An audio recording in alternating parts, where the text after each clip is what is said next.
What the fuck did I get myself into? Look at what we have going on. And I know I dropped an F-bomb right off the top of this, but boys and girls, tonight we are number 4 of 5 interviews on a crazy Saturday. But look at what we got. This is something special. This is something a little bit different. This is Stir in the Pot with Don Kincaid and my very special guests, if you will. We have a TIW, a truly independent wrestling roundtable, a little soiree with the guys from TIW, and this is going to be something fun, boys and girls. I can smell it. I can feel it. It's in my bones. So let me start introducing the people we have here, because look at what we've got. I don't know how to address him, so I'll say what I know of him. The former GM, if you will, Paul LaPorte. Is that correct, sir? That's correct. All right. We have now this guy's a character. Don't know shit about him, and I'm been waiting to get to know this guy. They call him the Wolf. CJ Scott. Is that correct? CJ Fellow. CJ something. I'm very confused, sir. All right. Well, there goes the kayfabe right out the window. Dead. It's all dead. CJ Scott. Yes, I'm the current general manager. Oh, CJ Scott. You know, I have so many names in my pea little brain. I can't remember everybody's name, but I tried to do a little bit in between interviews. So if I did mess your name up, I apologize. I'm not worried about it. Most people know me by both names, so it's not a big deal. Okay, hey, I can take the heat. Don't worry about it. Give me the heat. And then we move on, and we're going to get into this, boys and girls. The newly crowned, yes, he's a new Berkshire, TIW Berkshire champion. Kase Sadlowski, what's up, baby? What's up, Don? Thank you for inviting us, brother. Yeah, absolutely. Like I said at the top, you do you, my friend. Guy is at it already. We lost Dan. Well. You left. You didn't introduce him. No big deal. No. That's fine. That's okay. I mean, you know, you got the board of directors, you got the general manager, and you got the 2 singles champions. The hell with Danny Adams. Yeah, that's fine. I see how this is going to go. It was never called Peace and War, okay? So you got to introduce him first, bro. Yeah, but I didn't know he was going to take a dump on me here. So we're just going to move on. And we're going to go with yet a newly crowned TIW heavyweight champion. He's the big champ, the champ of the entire company right now. He overtook Jimmy Limits. Thank you, sir. Appreciate that. One, Justin Kase. How you doing, my friend? I'm doing excellent. Thanks for having me. I was surprised. Danny Adams' mother must have called him up out of the basement or something. Wow. Wow. I have no idea what happened. Christ. I can't wait for him to watch this back. Oh. Yes. Let me see if I can re-add him as we go through this. I mean, if you don't, I really do appreciate all you guys coming in. I know we have a lot of crazy shit going on in the world right now. Really? What? So Paul lives in that room right there. That's right. He doesn't even know. Nope. What's the internet? I don't know. I see. He might be back here. I'm sorry. My phone just like shut off. Just like right in the middle. You got no video. Hey, you can talk all you want, but I can't see a fucking thing, my friend. Don't tell him to do that. Wow. All right, we'll see you guys in an hour then. If you can get your camera back, that'd be fine. If you got to leave and I'll call you back, we could do that again. I don't give a shit. We roll with the punches around here on Stir in the Pot. But even though we can't, go ahead, sir. Let's talk for now. I'm getting my computer set up to work instead. So okay. I can still talk in the meantime. Well, let me move on. Let me move on to introducing the last guy of this roundtable, one Danny Adams. I want to thank all of you for coming on in. Sorry that you left, but thank you for coming back. Good to be back. I've spoken to Danny and both Guy Sadlowski as War and Peace. That was a lot of fun. The only thing was we couldn't see. Not my fault. It was Skype's fault. No, it was Skype's fault. It was Skype's fault. Really, if you look at this group of people, only one of us doesn't have video right now. So I'd go ahead and say it was probably him. So we had a little sit down. We had a lot of fun. Got to know them a little bit. So what we like to do on here is bringing you talented men and women on this show. So the fans get to see new faces, and we get to follow new promotions. So if you don't know anything about TIW and the characters, that's what this is about. And for the fans that do know what TIW is about, we get to learn a little bit more, have some fun. So I'm just going to start right off, and I don't know who's going to hate me for this or not. I'm going to start off with the big champ, because first off, I've never talked to this guy ever before, but he's now the new champ and took Jimmy Limits to the limit, took that belt away from him. I want to give you a big congrats, champ, to dethroning Jimmy and becoming the new champ. I thank you, sir. Thank you. I appreciate that. Crazy fun, crazy interesting, crazy humbling stuff that's happening, in a new year and a pandemic, and let's just put some more stuff on top of that. But did you watch the match? I absolutely did, and I wanted to get into that if I might. Yeah. Dude, you took a fucking Falcon Arrow on the outside of the ring to the mat, continued, still went on, still became champion. My question is, how the fuck do you persevere through going just that move alone? Jimmy Limits is no joke, and I always joke about him, but he is no joke in the ring. He's a fine champion. How do you take a Falcon Arrow to the outside of the ring, get put back in, continue the match, and become champion? You super kicked his face twice. Thank you again, my friend. How do you persevere to become champion? With Jimmy, and you're right, Jimmy is no joke. Personally, professionally, he's very, very good at what he does. And that's a testament, if you want to do it, whatever it takes to win. I'm going to throw a guy outside. I'm going to pick his ass up and I'm going to dump it on the outside, But if he had, a little more sense, he might have left me there, got in the ring, taken that count out and kept his title, right? So that option that he gave when he rolls me back into the ring, is another opportunity for me to catch my breath, for me to start digging deep, for me to persevere. So, that's how we get to that next stage of the match. But that's no doubt. My ribs still kind of hurt from that Falcon's Arrow. That was no joke. Yeah. And no, it wasn't. There's always no joke. And so that hurts. So pulling back the curtain of that, again, it's been a little bit since I've been involved, but I was involved with pretty much every show for the first 3 years of the company. And when you're watching backstage, there's always like one or two matches a show, and there's always one spot a show where you're just sitting there and going like, okay, please be all right. Please be all right. Please be all right.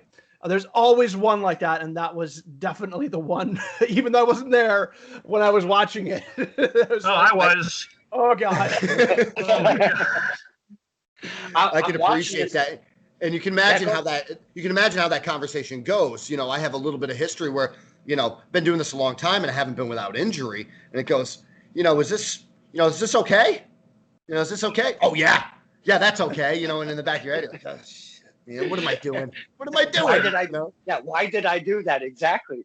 But as the match is unfolding, as a fan, because I watched the whole, now, boys and girls, Truly Independent Wrestling, you can find them on the face page, and you can just scroll down just a smidge. There's a video right there. It's Christmas Clash 5. I watched the whole thing in its entirety. I didn't get to watch it when you guys first put it up, so what I've done is, don't tell my boss. I've been sneaking bits and pieces at work and watching it underground style. Yeah. So I've been soaking it in little pieces at a time. And I've appreciated what you guys did because you went outside. To hear the commentating, it was quite chilly. So to go out there, as they say, in a pair of underwear and go perform for us in the cold, that's one thing. But to present a full show from beginning to end, I appreciate and thank TIW first as a promotion, and secondly, the performers that were part of the show to pull it off, because we are such in a weird time. I like to call it the King COVID, just to lighten it up a little bit. But I don't make light of it because, it is what it is. But, I appreciate it as a fan. I enjoyed Christmas Clash 5. So, Justin, I know you're going to make a fine champion. And I can't wait to see what happens in the future in TIW for the the new champ, just in case. I love saying that. I think that's a big testament, and I know everybody else would kind of chime in on that. That's just a big testament to how much everybody there loves wrestling, loves to perform, and specifically their love for that TIW community, right? Because it's not just, we have a group of people that don't just go out and, they love independent wrestling or they love, watching the big stuff on TV. There are people that are specific, like, I might not even watch a lot of wrestling. I love TIW though, and I want to go out and see that stuff. So how they take care of us, and we wanted to take care of them, and to Wolf and being the GM and being able to do this stuff, it's just we just want to be there for everybody and maybe put people in a good spot at the holidays. Mm-hmm. You put me in a very good spot. Thank you to everybody at TIW. That was some fun stuff. And again, I watched it in bits and pieces, but I tried to retain as much because I only have one brain cell. So I want to move on because we crowned 2 new champions. We crowned a Berkshire champion, Guy Sadlowski. Congratulations, my friend. I know you've been wanting this, something fierce. Hell yeah, Mr. Kincaid. Oh, man. Listen to my man. He is so laid back and so fucking chill. Oh, I love me some Guy Sadlowski. All right. I'm pumped I get to talk about this match because Samuel Bolt has me by like a foot, right? Visually, he's got me 300. He's 320. How much does he weigh? 320 he's billed at? I think so. 320. We should fucking bill him at 320. Anyway, huge. All right, and pulling back that curtain, this motherfucker's broken my nose. Practice match gave me a concussion. So working this dude as a shoe is scary. Love him, but good God, he's scary. So anyway, I'm looking across the ring from this dude, and I'm like, what do I do? What do I do to this dude? So I just start going. Drop kick. And then he just decides to, kill me for a good little bit until I get lucky. He hurts his arm. It's all beat. And he couldn't lock in that. Wolf, thank you for calling that on commentary. But he couldn't lock in the submission. He beat me with that move. Match would have been over right there. But no, it's not. I flip over. I've never done anything that cool and fucking waiting the show. Then everything went as well as it could, Don. And then I fucking win. I couldn't have been happier. Because, I'm definitely nervous. It's Samuel Bolt. I'm a little scared. Little ring rust. He's been in Lucy Bolt's cage down in their cellar or something for months. So I was scared, right? But everything went great. Oh, yeah. Another factor you just... I need a puff of weed. You gave him anxiety already. You have an excuse, yeah. You don't say. You did mention another factor of that match was one Lucy Bolt. Dude, she's as scary as Samuel Bolt. What a pair they make. Holy Christ. They're nuts. Wow. The cackles that they both make just scares the living shit out of me. I mean, it's like, what the fuck is going on over there, man? Very, very spooky. I want to move on to one CJ Scott because never met the man. I've heard of him. I know he's many hats in TIW. So please, Mr. CJ Scott, could you talk to us, to the fans, how your involvement is in TIW? Okay, so currently my character, CJ Scott, he's the current general manager. I retired from professional wrestling, active in ring last July, not 2020, 2019. I was an active wrestler for almost 12 years.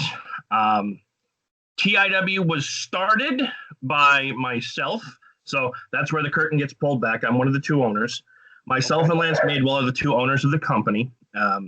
Myself, Lance, Paul, Benjamin Blackwell, my brother Damon Ravage, Scotty Arrow, a bunch of us. We'd wrestled locally for many years, and there was just we didn't feel that we were being used properly, or there was things that we could do better than what was being done elsewhere. And I'm not shitting on any of the other promotions. They have their vision on how they want to do things. I have my vision on how I want to do things. And I felt I could bring something that wasn't in the area. So we decided, okay, we're going to get together and we're going to build our own promotion. And I've known Paul for 16 years.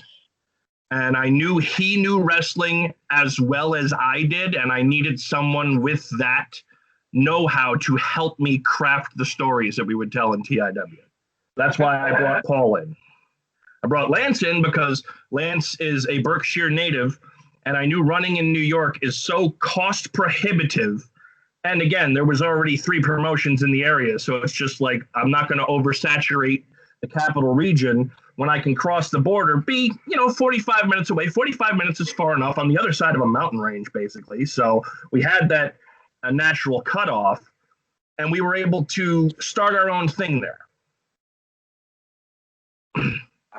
I will say, I've only had the pleasure to go to a couple TIW shows.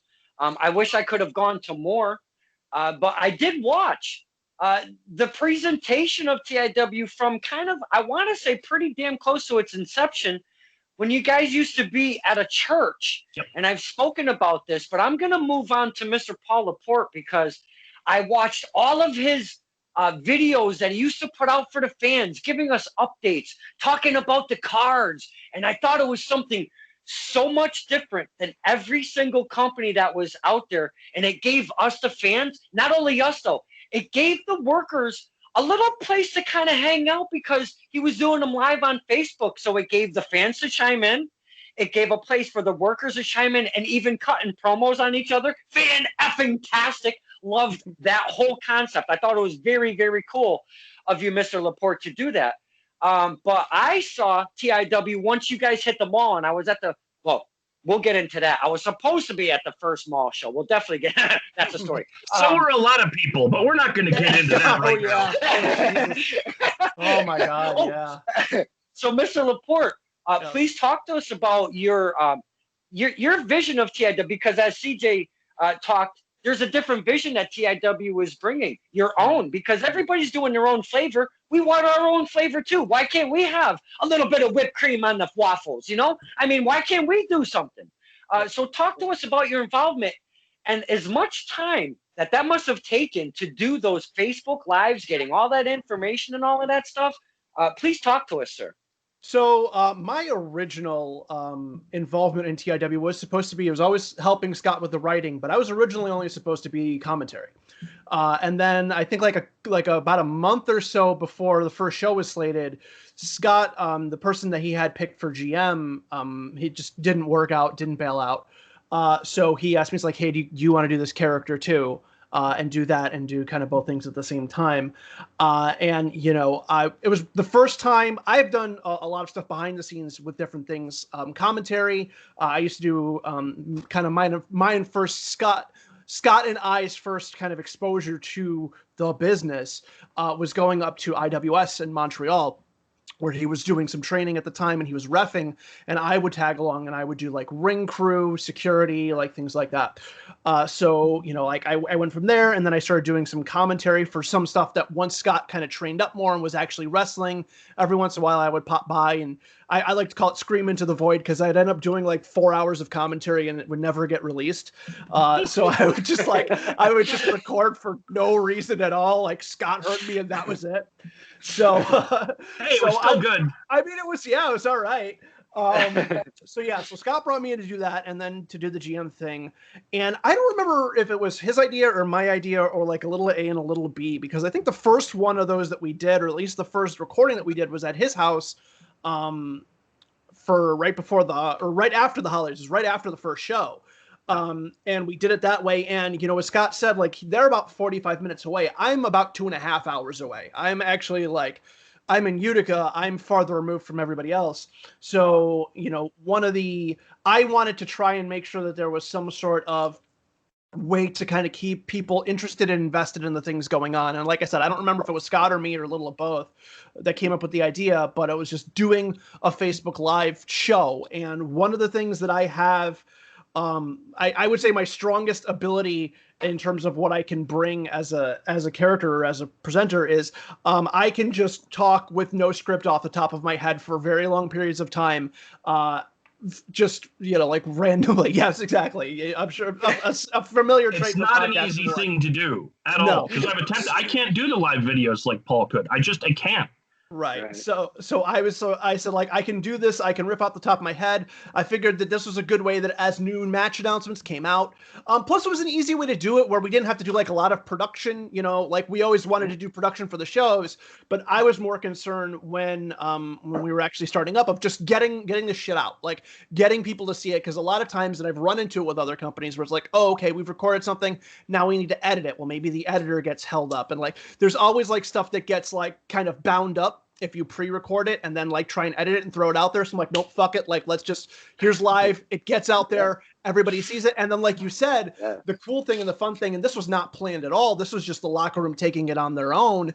They would just come into the chat for the conversations. And then they would just start cutting promos or talking about their matches or talking about each other. And then I would have something to bounce off of them. And then fans would react. And yeah, that was, yeah, and that was a lot of fun, and I really did enjoy that. But honestly, even those, like it's like I said, I'm able to do it, but those were difficult to do sometimes, just because you have to get the matches in order. You need to get the reads right for like where the show is, when the date is, everything. And it was like a lot of tough work, but I really enjoyed it. And just in general, the same thing with the shows, where you once a month driving 2.5+ hours. Both ways, so 5 hours total of driving in a day to go do these shows. And I love doing them and going, but I could never, like, I had to kind of get there not super long before the show, really couldn't hang out too much afterwards, but I tried to contribute as much as I could while I was there in terms of whether I had to do commentary, whether I was doing character work as the GM, putting out fires backstage, because a lot of times, especially towards the end of my time there, when Scott was out doing commentary, I was I was like the guy who was running the backstage, essentially. He was just making sure that everything went off smoothly, because normally he would do that when I was out doing commentary. So we kind of flipped roles towards the end. So, that's one thing. And again, as we're kind of talking about pulling the curtain back, people who kind of come to these shows, they don't realize how many moving parts there are and how many cats you have to herd to get a show like up and running and operating smoothly from beginning to end. And I'm sure we'll talk about it a little bit later on with the problems with the mall and everything, but all of the red tape and other things that you have to go through. And kind of before we move on to that, you mentioned the Pilgrim Memorial Church. I wish you could have gone to one of those shows, because I think those were some of my favorite, because of the fact that it was less of a crowd. It was a smaller crowd. It was like 100 people, but it was in a space that was meant for like 50 people. And that included the backstage too. Yeah, it was less of a locker room too. Oh my God, that was the stinkiest fucking locker room I've ever seen in my goddamn life. But for out there, it just felt like everybody was just bouncing off the walls, and it just felt so energetic. And I mean, I think we were able to carry that over to wherever place we've been, but I've always liked wrestling as kind of a very up close and personal format. And just talking a little bit about mine and Scott's, vision for TIW, it worked really well because we had very contrasting styles. I am a 30+ year fan of wrestling. I have dedicated a lot of time and knowledge and attention to wrestling all over the world, Japan, Mexico, England. I've become very invested in a lot of different styles. So I would tend to approach things from a view of what would I want to see in a promotion. Scott would tend to approach it, even though he has seen an ass ton of wrestling too, but he's been involved in local independent scenes, so he knows the people that come to those shows much better than I do, especially in the early on. And he would approach it from the angle of, what are people who come to these shows going to want to see? And a lot of times that matched up. Sometimes it didn't. But, we always had it was always good to have those two contrasting viewpoints, because if we met in the middle, then it was almost certainly gold. And if we didn't, then we at least could kind of flesh out where the concessions needed to be made to kind of get to where we needed to be. And I mean, I had an absolute blast doing those shows with them. And it was some of the most fun I have ever had, for sure. Well, the relationship seemed to work out, and it presented itself in the package, because the TIW fans were coming in droves, my friend. When you guys had the bigger space, they were seeing that you had that bigger space. And my goodness, you guys were selling quite many a ticket over there, man. It was pretty cool to see that a new independent promotion hasn't been around very long, that was residing at a church. Yes, boys and girls, I'm going to reiterate that, at a church. And then they move into a mall, take a double store front, but half of it could only be utilized. We're definitely getting into that because that's why I couldn't see the very first one. And look at you guys. So yeah, the package So was angry. presented. Oh, So angry about that. that was the worst. Before we get the heat turned on about that very first show, I want to move on to one Mr. Danny Adam because he's kind of been the catalyst to the TIW soiree right here because TIW. Did I say TWI? If I did, No, you were good. You were No, good. no, TIW. you get good on that, man. You got it. I don't know. I've been You got drinking. it. So. just slap me if I do. I don't mind. Danny Adam, because I've met Mr. High Voltage Omar. I know you guys are very familiar with, and we're getting into that, Mr. LaPorte, are very familiar with one HBO. And that's how I initially found TIW was following HBO, my man, called Nathaniel Carr a pendejo at PWA, and I followed the guy ever since. It's been an amazing ride. But then another part of the catalyst would be Danny Adam because he's a student as guy of TIW. You guys did the student thing, which is very cool. I want to get into that because there's so many moving parts to a company. Yeah. Danny Adam and I have seen each other at TOS and other shows, having a great time. PAPW. Danny, my friend, thank you for coming on, getting this little soiree pretty much together, and I appreciate your time in getting this whole thing together, man. Oh, he's muted. Turn on your mic. Oh no. We can't hear him. Beautiful. Never mind, Tim. Just leave it that way. It was better. You're reading lips. It was good. Sweet sounds of silence. All right, can you hear me now? There we go. Yeah. I threw you such a beautiful softball, my friend. I did. I gave it right to you. I don't even want to explain. I have to have like the Skype on my phone for the mic, and apparently my laptop for the video. So okay. Sorry if I'm a little loud. No, that's all right. Don't even sweat. Anyway, no, I'm really glad we got to get this together. Don, I know you and me talked a couple of times about like putting things together with Wolf and TIW and all that, and then we never really just got to it. And like I remember we talked about doing the what was it, the roundtable for the promotions, right? And we wanted to get that together, and that fell apart. So I'm glad that we could get all these guys on here for this. Absolutely, man. Danny Adam has started in the CT scene. That's where I'm from. So seeing him at Test of Strength and such, I've been able to know another wrestler. And that's what we like to do is get to know more and more because there's so many of you men and women out there. We can't keep track of you all, but at least if we start seeing your face more times at these shows, we get more familiar. We latch on. We start following you on the face page and the medias and such. Danny, you've been bringing a fun time to us. Shut Up and Wrestle, PAPW, Test of Strength. You were my man, El Jabroni. Oh, hell, El Jabroni. If anybody knows where the fuck he is, please let me know. My man, you were his tag team partner. Good times at the Test of Strength. I appreciate all of that stuff. I'm glad that you came and spread your wings as a worker, if you will, and came to the CT area and started doing your thing. What made you come out this way? Well, part of it was your man High Voltage Omar brought me down to one of the training day shows. Okay. And it already just felt good just to do that. Even just to show up at one company, I was like, this is really cool. Like, I don't know anybody, but I get to do my thing in front of all these people and all these new faces. And the other part of it would be Bob Evans' seminars. The easy talking about, just do the drives. And like he made it sound so simple as to where I thought it was going to be so much more difficult. And I'm like, this is just show up. That's it. Show up, be respectful, and you might get booked. And I'm like, this is great. Now I do it as often as I possibly can. And we just had Mr. Evans on last night. It was amazing. So that's what I was talking to him about.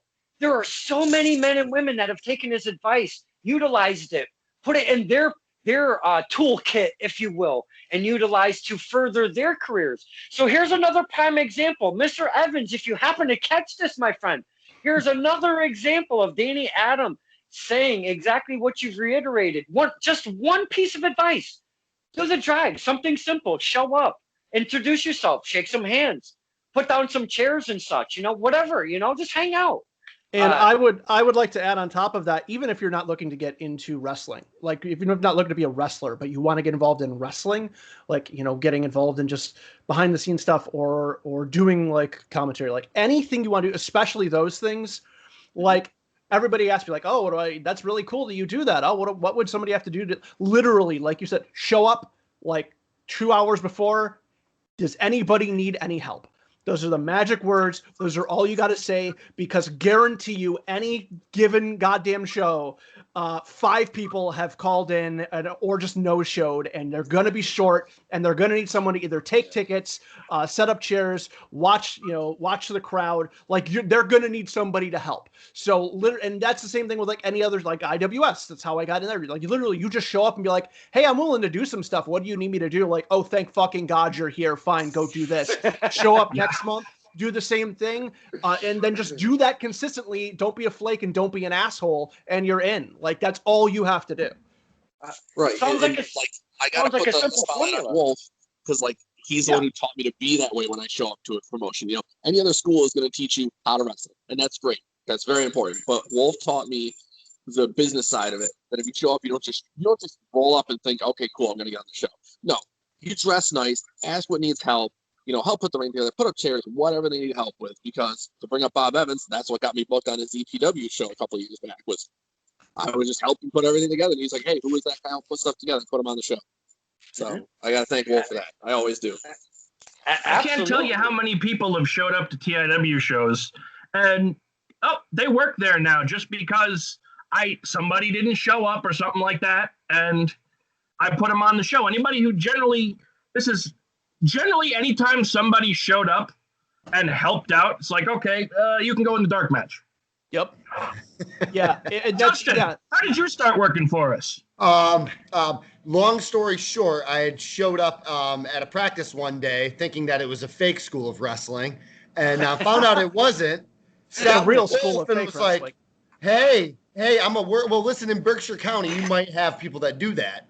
So I work, and Wolf's like, yeah, okay. And I'm like, I'll send you some videos. You know, I wouldn't mind working a show. That'd be great. Okay. I want to say it was about 20-6 on a Saturday, probably a month later. I get a Facebook message. Hey, you want to wrestle tonight? And I'll never forget it because it was the night of Floyd Mayweather and Conor McGregor. All right. It was the Floyd Mayweather match. So I got my house all cleaned up. I got buddies coming over. We're ready to drink. We're ready to throw down. And I'm like, fuck yeah, I want to wrestle. Fuck yeah, I want to wrestle.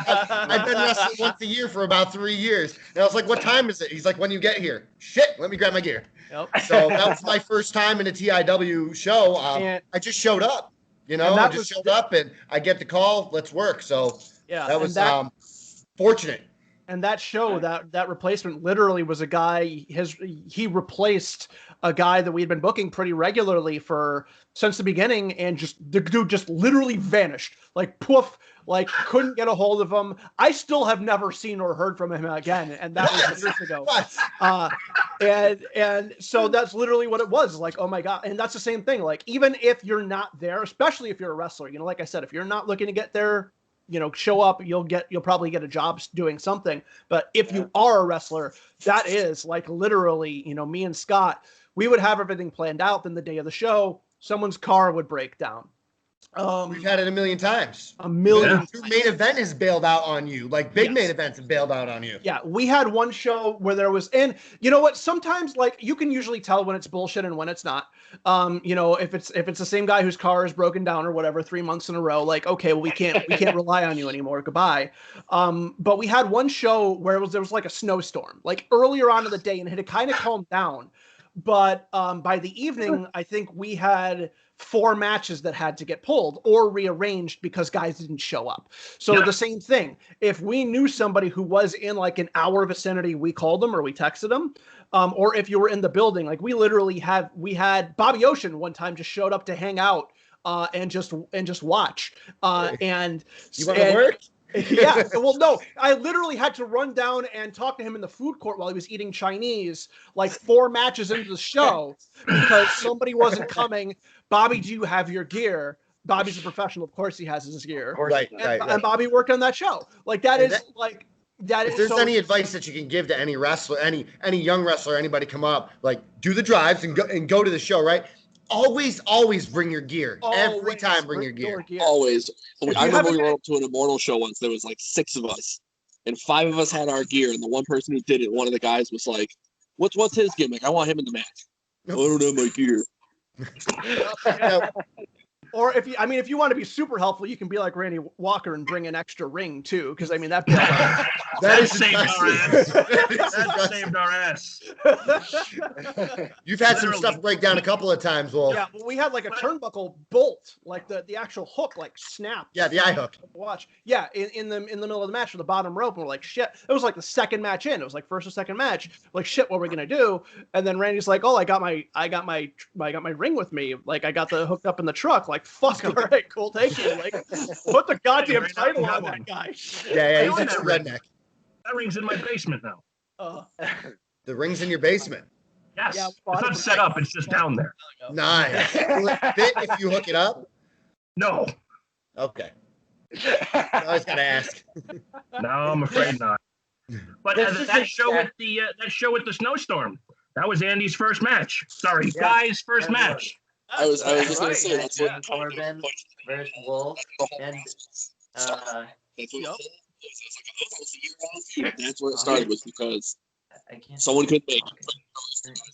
Was that Simon's first show too, or was that Simon? No. Tyler Vincent was on that one, or was that a different one? No, was that one of the match, because Simon's first match was in June, so if it was snowing, we got some real goddamn problems. No, but I mean like his first not young, like not No, that was the Abyss match, right? When Abyss pulled out. Yeah, Simon and Abyss. Simon was already booked to wrestle on that show, but when we lost Abyss, we switched Simon into that spot. And as Tyler said to me on many times, he doesn't know if he could have had a better match with Abyss than he did with Simon. Yeah, no, absolutely not. And that was one of the few times where Scott and I really didn't see eye to eye. I didn't think Samuel Bolt was ready for that match. He wasn't. And yeah, fair. But like I was like, dude, this is a bad idea. I forgot who else I was suggesting to put in the spot or something like that. But I was like, I don't, because he hadn't had like a main match on. I don't think he was on the card at all, not even in the darks. And I was like, he's not ready for this. I don't think this is a bad idea. Like someone's gonna get hurt. I mean, some people did get hurt, but I mean, like in the wrestling way. And Scott was like, no, and I'm like, all right, here we go. And that was a fantastic match. Loved that. You had to trust TV on that. Like you have to weigh the option, right? And TV held it. He held the whole thing together. And TV was behind it too. He was willing to do it, and so that was another thing that was like, okay, well then right, which also shows what a great worker he was too, to really get that whole match going and trust him for that match. So going back a half an hour too, just to plug him in there because I didn't mention him because I was trying to think of all the names. Tyler Vincent was also very instrumental in the opening days of TIW. Yes, I have seen. I was going to add to what you gentlemen were just speaking about. Tyler Vincent, a very prominent part of TIW through the history, if you will. And he came in, he came to a PAPW show. It was at a tag team. It was at the casino. It was the very first casino show. I remember that one. And I gave him a chant. I was with my dad, and I brought him to the TIW show. So he knows of Tyler Vincent, and I gave him a little chant. And he knew it was for him, and he turned right around. And I think I have a clip of that. I'm going to look for that because he was so fucking surprised that somebody was chanting for him. But it was just to bust his balls kind of thing because he was the heel. Of course he was in CT at a casino. So like he turned around like, who the fuck is that? And I was just making total eye contact, and he recognized me, and he's like, oh, I see you, motherfucker. I see you, So yeah, Tyler Vincent, a very staple part of TIW. Yes. I have not seen his name out in focus. Is he still around? Is he still part of TIW? I'll tell you, the dude doesn't call me back. Dude doesn't call me back. There's he doesn't call me, so friend of mine doesn't call me. He should pick up the phone. There's some interesting stuff on the side with that. We'll probably revisit it down the road. The last time he was there was when he was stripped of the title, and then he came out and he cost She Who Must Not Be Named the main event. So. Oh, She okay. must not be named. Now, Then we had plans, and then the world fell apart. Right. So. Now, as we were talking before, Guy and Danny are both graduates of what you guys had going on as a student showcase. And so this is cool for me because as a fan, we got to see the evolution of TIW first off, and then second off, we got to see you mold some of your students, and then third off, we got to see them branch out, going to different promotions and doing the drives and what you have to do to, you know, be that guy and be part of the team and get your career rolling. But not only we have Justin who kind of showed up and got his name in there. So he wasn't a student per se of TIW. So this mixture I find, and we have behind the curtain guys, I find this mixture we have of the five of you is absolutely perfect. Guy, I know you've been a little bit quiet, but you've been hitting your pipe or whatever, and that's fine. You do you, my friend. It's a mug. Hey, Yeah. Is it a mug of weed? Is it just called like a mug of weed? Didn't you see it? Look. Oh wow, it's a mug. That's No awesome. shit. That's just awesome. You're impressive. Yeah, what's up? You are with us, right, Guy Sadlowski? Yeah, man. Okay, all right. Now you are a graduate of this whole kind of student prospect thing that you get. You use the word prospect, if I'm not mistaken, throughout the student section of it. Prospects when we came into TIW, the main story, and we decided that Wolf and all the other TI originals were too old, and we kind of had to remove them and get them out of there. And we young students with big heads came in, and we were going to do that, and we got a reality check when they kicked our ass at the biggest show of the year. Going through the process, and I want to just kind of with you two right here, Guy, I'll start with you and stick with you. Going through the process of the TIW training, coming in as a student, being molded, getting onto the bigger shows and such, and now you're branching out to different promotions. What do you find is probably one of the most instrumental things that you can take away with you going through that whole process? Well, I mean, like Danny was mentioning before with Wolf, teaching us more than just how to do moves, but I love the psychology of wrestling. That's my shit. And how to set up a match and make it interesting and draw people in rather than hitting a Canadian Destroyer 7 times. I'm all about that freaking story. And Wolf taught me that. And I just, you know, all of that stuff, I'm taking that and trying to almost turn that into part of my gimmick where like everybody else can do this cool stuff, but watch what I can do with a punch and working your arm. Wolf, I've been working on my punch, dude. It's not bad. I was gonna say, you better if you're trying to show people up with your punch, you better have been working on that damn thing. I've been working on it, and yeah, just being able to take that mindset where other guys, you know, Danny's a big move guy. He does a lot of cool shit when he wrestles. It's awesome. I can't do the fucking moves Danny does. He can pick people up twice his size. Not me. No, I'm not gonna pick people up. Actually, I'm much too lazy for that. But yeah, I just and that's more stuff. Character is bigger than any move you can do.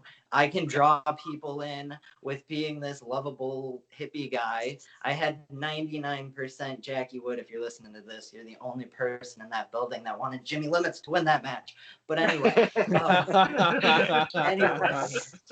had 99% of those people wanting me to win, even though 99% of those people knew I had no chance of winning. But they cheered their freaking asses off. And it was when I hit the freaking false finish, the 2 count, people genuinely thought I had it. And then I have the whole like, oh my gosh, dude. It's still my favorite match ever. And yeah. What you just spoke, no, not at all. I'm sorry if I'm cutting you off, but what you spoke right there is something that I like to make relevant on this show because myself, and many other fans, we love character. We love storyline. We love lengths of either storylines and title reigns. I love that kind of stuff because it keeps us involved, my friend. And it doesn't keep us involved for just a week or 2 weeks. These things, they really take us on a ride and we get invested in it. And that's what you're talking about right now, character. Doing 17 destroyers and 1450, 14 moonsaults, not even doing a pin. What did it all mean? It didn't mean nothing. So I appreciate everything you said there and what you took from your training. And I want to pose the same exact question to Danny. What is the biggest thing your takeaway from coming through the process of the TIW student? Wrestling will never pay the bills. Always have a job. Always have a job. Yes, exactly. No, it's probably going to be on the same as what Guy said. It's about the psychology of it. Again, you can be as athletic as you want. You can look as great as you want. But, guys like Wolf and teachers like Paul Roma and guys that have taught me that, you can do all that cool stuff. But if he still kicks out, how good are you? You're not a good wrestler if you can't keep a guy down with all that. So, I mean, like I said, the guy pretty much nailed everything I would say. It's about the psychology of it, really. It's been the most instrumental walking to any company. It's a very, and I'm not a wrestler, but I've learned over the course of being a fan and then talking to you fine men and women, psychology is such an important, such a vital piece of that puzzle. If you don't have that in your repertoire, it's just, you don't get that success, if you will, in my eyes, because we like to see that psychology. We like to see the match make sense. We want to see somebody's shoulder all effed up, getting his ass beat. Mr. Sadlowski is a perfect example. That big dude saved no boats, kicking his ever-living ass. But guess who came out on top in the new champion? My man, Guy Sadlowski. That's right. So that's what we talk about, the psychology, and I appreciate that that's what you've taken away from that. With so many aspects of wrestling, that's a great one to take away from your training. Now I want to move on to just in case, because he's not a student of the TIW, and you're seeing these guys come up. Give us your vision and what you're seeing in TIW of the students, and you're like, hey, look at what these guys are producing, man. We've got some talent rolling. What are you seeing in TIW right now? You're absolutely right with that. Twofold. Everybody that's come out of in the TIW prospects and everybody that's been under Wolf's tutelage, absolutely amazing. And granted that Wolf and Lance did a great job with their students, but something very specific and special about these students. They're just people that. I use this a lot in my real job when I teach classes, is people that give a shit, right? I'm not going to get rich off of this. I'm not just a fan. I want to do it, and I want to do it well. And that's the type of student I think that if you're Wolf, that's what you want to hone in on. These are people that are going to show up and put in work, and wrestling's work, training's work, and outside of just going up and showing up to class, it's what I put in my body, what I do to my body, how I conduct myself as a professional in and outside of class, right? And meanwhile, I have to have a whole shoot job just to pay the bills. So it's a lot on that. And I didn't come from this area, and I've been wrestling since 2004, and I was trained in the Boston area from, a very specific style of wrestling that was taught by Walter Killer Kowalski. So I was taught under his students. And a very strict, regimented style of wrestling that was basically, a lot of people say it was beat into me, right? Because it was this old school way. And TIW kind of had this, their instructors have this old school value with like love and compassion. Like they too give a shit, and they're not there to just whoop your ass. So I had showed up to these classes, and I could see not only are people getting it and getting these basics, but they're enjoying their time there. They're enjoying each other. And most of the time, sometimes it wasn't the case, but people would be walking out of these classes with what's important, lessons learned, okay? And I don't feel like an absolute piece of trash walking out of there, And I like the people I'm involved with. These guys came up together. These guys are personal friends together. These guys are finding successes together. And that's huge, you know, whereas now you haven't had 10 people drop out of your wrestling school and only one person of success on your card. Right. Now, if I'm TIW, I have two hands of quality people that I've groomed, and hopefully I'll groom the next generation with them. So, I mean, I see talented, motivated people on a regular basis. All of that information is absolutely heartwarming for me as a fan because we're getting more wrestlers. We need more wrestlers. There's a ton of wrestlers, but we still want more. So I appreciate that TIW as a promotion is continuing the industry, continuing the business, producing fine, talented men and women out of their facility, their training, their training program.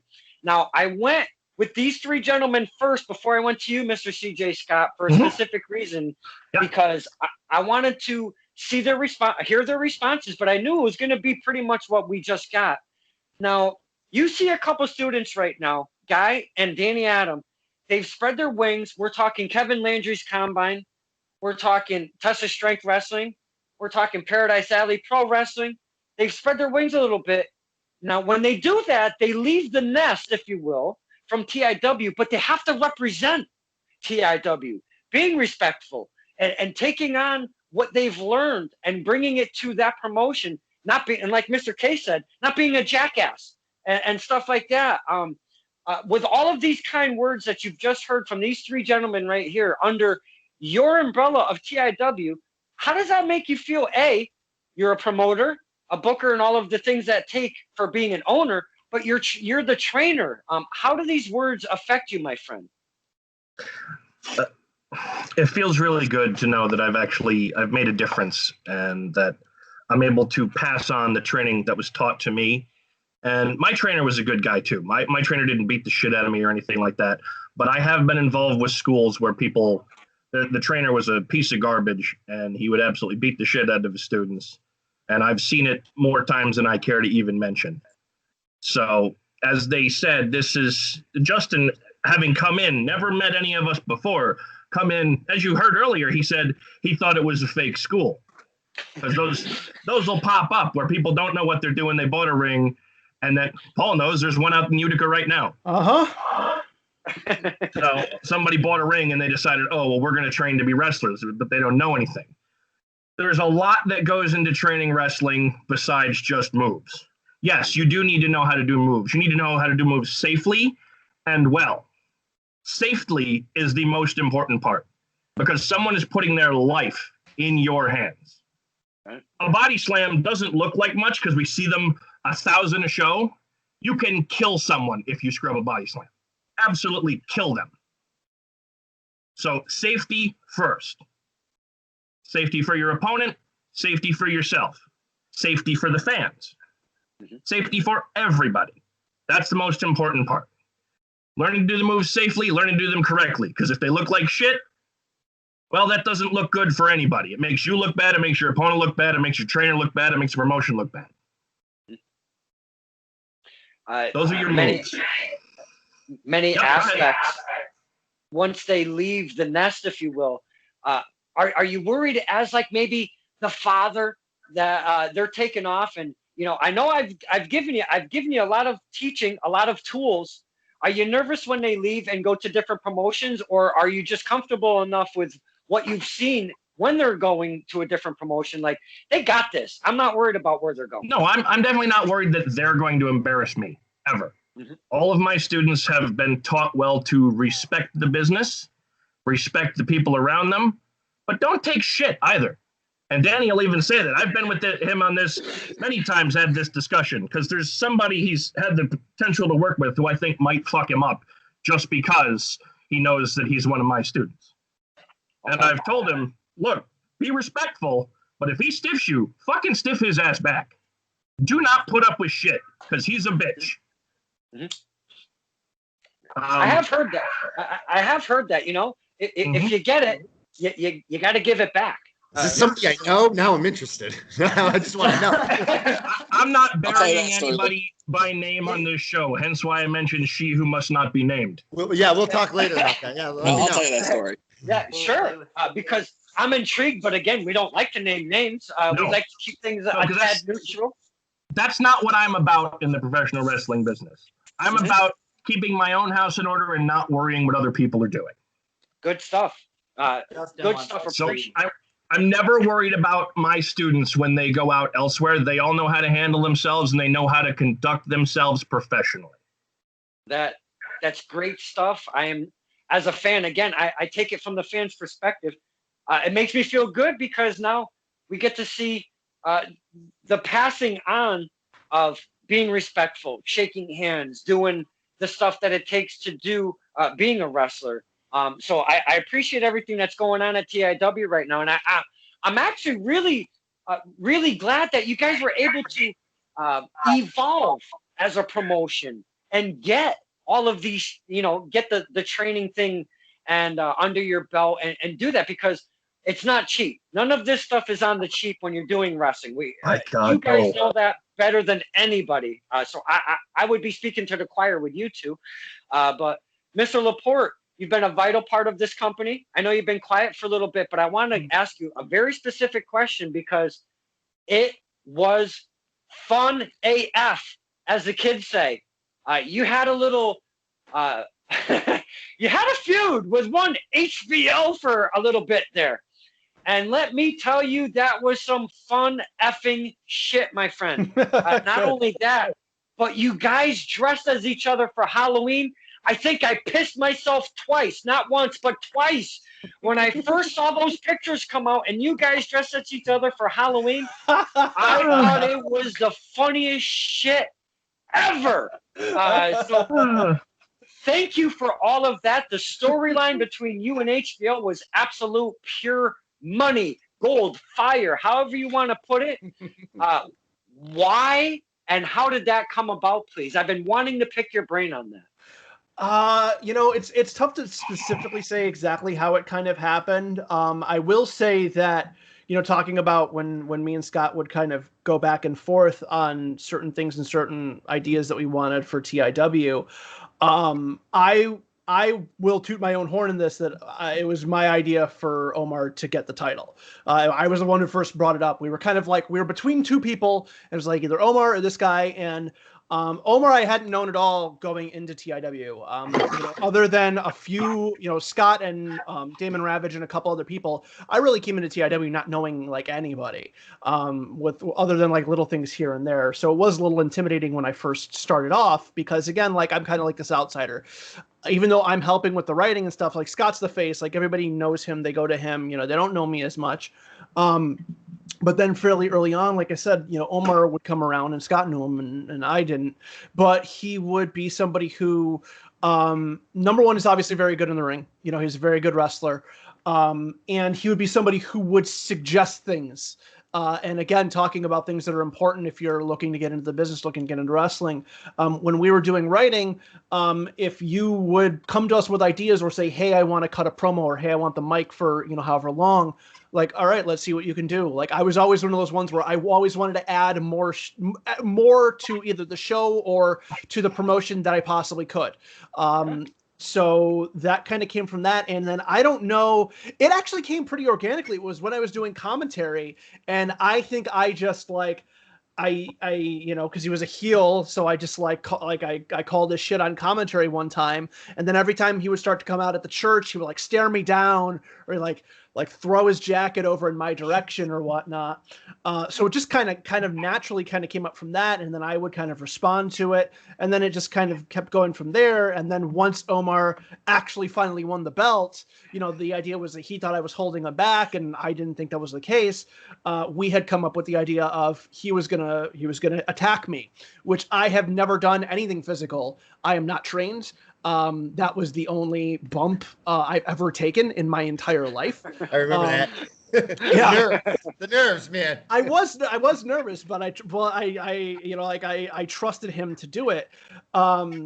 So, I thought that would be a good way to kind of elevate that to the next level and kind of get him, make him even more disliked. Would be, because that was a tradition of whenever a title match would end, I would come in the ring and give the like the UFC, like with Dana White and shit. Like whenever like a fighter would win, he would come in, put the belt around him, do whatever. So we made it a habit of the general manager, would come in, give the belt to the newer retaining champion, and raise their hand. So same thing, came in. So nobody really thought any different of it. It was just the same thing that always happened.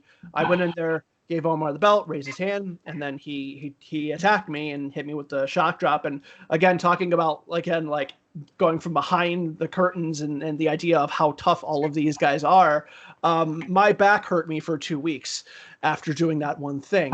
Like I literally, I could feel the spot in my back where the boards separated. So when you lay down, there's like the 2x4s that went across or whatever they are. And I could feel the spot in my back where they were. And then it hurt me for 2 weeks. And then I think I took like 2 shows off. It was 1 or 2 shows that I was there, I was backstage, but I was selling the beating.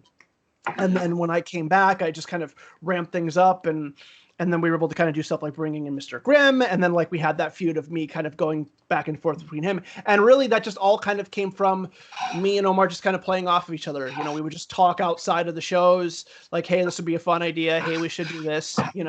And again, it was the idea of he was giving us stuff to kind of go off of, and we would take that into consideration and feed that back. So again, same thing. If anybody's watching this who is interested in getting involved in wrestling, and Danny is extremely good at this, I'll put him over for that. He would come up to me with an idea for a video or a promo or something to do with him, like every show basically. And some guys get worried that like they're going to annoy the people, like the promoters. You know what? If you're trying to present yourself to a promoter and you're just annoying him, then he wasn't going to do shit with you anyways and just probably look to move somewhere else. But you have to kind of you have to give them ideas, because again, we kind of just make the show based off of, we build the show around the people that we think that we're going to get the most out of.